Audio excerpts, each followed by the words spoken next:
Welcome back to my channel self study. Today we will learn about Stockholm conference के बारे में। आज हम पूरा डेप्थ में पढ़ेंगे। कहाँ हुई थी, क्यों हुई थी, उसका पर्पस क्या था एंड उसके कौन कौन से प्रिंसिपल्स हैं। आइए स्टार्ट करते हैं वीडियो। स्टॉकहोम कॉन्फ्रेंस को आप यूनाइटेड नेशन कॉन्फ्रेंस भी बोल सकते हो एंड ये फर्स्ट कॉन्फ्रेंस थी जो ह्यूमन एनवायरनमेंट के ऊपर हुई थी 1972 में, स्टॉकहोम में, स्वीडन में। इसमें सभी कंट्रीज एक साथ मिलकर जितने भी इश्यूज हैं एनवायरनमेंट से रिलेटेड उनको एक्नॉलेज किया था, उसके ऊपर डिस्कस किया था स्वीडन में, स्टॉकहोम में। जो ह्यूमन एनवायरनमेंट पे कॉन्फ्रेंस हुई थी उसमें स्टॉकहोम में डिक्लेयर किया था 26 प्रिंसिपल्स, जिसमें कंट्रीज ने एक साथ समर्थन दिखाया था, कंसर्न दिखाया था एनवायरमेंटल इश्यूज को ठीक करने का। बिकॉज जो एनवायरमेंटल इशू है वो सभी कंट्रीज उस टाइम पे फेस कर रही थी, वो एक मेन मुद्दा था जिसके कारण सभी कंट्रीज एक साथ आई थी।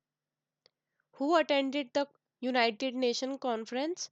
114 गवर्नमेंट एक साथ आई थी जिन्होंने एनवायरमेंट के ऊपर 1972 में कॉन्फ्रेंस की थी, जिसमें से 113 कंट्रीज ने अडॉप्ट किया था स्टॉकहोम डिक्लेरेशन। उन्होंने डिक्लेयर किया था, तो इसलिए इसको स्टॉकहोम डिक्लेरेशन बोला गया था।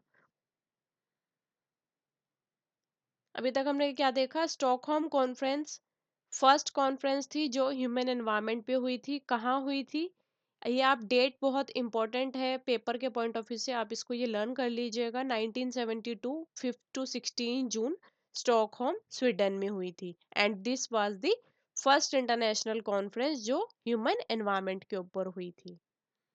इसमें 26 प्रिंसिपल्स डिक्लेयर किए गए थे। एक्शन प्लान बनाया था किसके ऊपर? ह्यूमन एनवायरनमेंट के ऊपर, जिन्होंने एनवायरमेंटल इश्यूज जो भी कंट्रीज फेस कर रही है उसको एक कंसर्न बनाया था एंड 113 कंट्रीज ने अडॉप्ट किया था स्टॉकहोम डिक्लेरेशन। अब Stockholm 26 principles that are placed environmental issues, उन्होंने कौन कौन से इंटरनेशनल जो भी कॉन्फ्रेंस हुई थी उस टाइम पे उसमें उन्होंने कौन कौन से इश्यूज को रिकॉग्नाइज किया था। First, human are the greatest threat to the environment.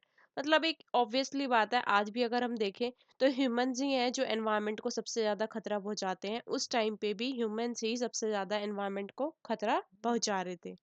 और under developed nation are the key to contributor to pollution. जो भी अंडर डेवलप्ड कंट्रीज थी वो पोल्यूशन कुछ ज्यादा कर रही थी। There is a need for better awareness. सबको एक अवेयरनेस की जरूरत थी, सभी कंट्रीज को जागरूकता की जरूरत थी, एजुकेशन की जरूरत थी। इंटरनल जो भी वो एक्शन ले रहे थे उसको सुधार लाने के लिए, जिससे एनवायरमेंट सुधर सके। अब कौन कौन से प्रिंसिपल्स थे स्टॉकहोम कॉन्फ्रेंस के? इसमें से कुछ प्रिंसिपल्स मैं आपको बता देती हूँ जो मेन है। सबसे पहले, to protect the natural resources. जो भी नेचुरल रिसोर्सेज है उनको प्रोटेक्ट करना। Preserve renewable resources, renewable resources को प्रिजर्व करना। Wild life conservation, wild life को बचाना। Stability of prices and income. जो भी प्राइजेज है नेशन के अंदर, इनकम है, वो भी स्टेबल होनी चाहिए and maintain the sustainable development. अपनी का जो कंट्री है उसको, नेशन को सस्टेनेबल बनाना। कुछ प्रिकॉशनरी प्रिंसिपल सेट किए गए थे जो भी हर किसी को फॉलो करने थे। And protecting the marine environment, जो भी सी लाइफ है उसको भी प्रोटेक्ट करना।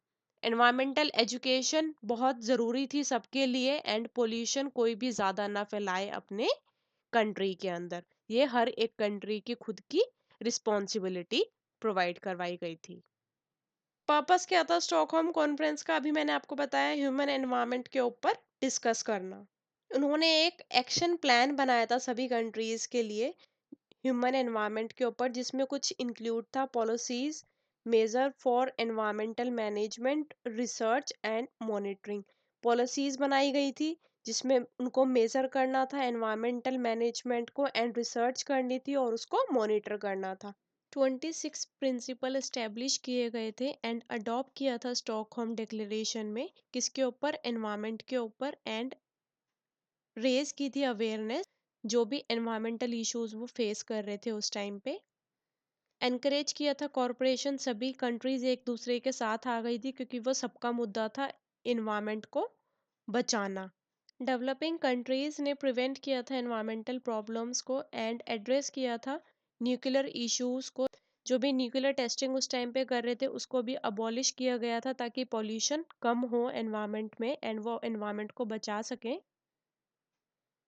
क्यों हुई थी स्टॉकहोम कॉन्फ्रेंस स्टार्ट था? 1968 में स्वीडन बहुत ही ज़्यादा डिफिकल्टी फेस कर रहा था, किससे रिलेटेड, एनवायरमेंटल से related, social and economic issues face कर रहा था। तभी उस टाइम पे सभी कंट्रीज एक साथ आई 1972 में एंड डिक्लेयर किया 26 प्रिंसिपल स्टॉकहोम के, जिससे कि एनवायरमेंट को बचाया जा सके। ऑब्जेक्टिव क्या था स्टॉकहोम कॉन्फ्रेंस का? To protect the human health and environment from persistent organic pollutants. जो भी पोल्यूशन हो रहा था एनवायरनमेंट में उससे ह्यूमन को बचाना। एंड थीम क्या थी? One earth only. If you like this video kindly subscribe the channel self study. Thank you so much.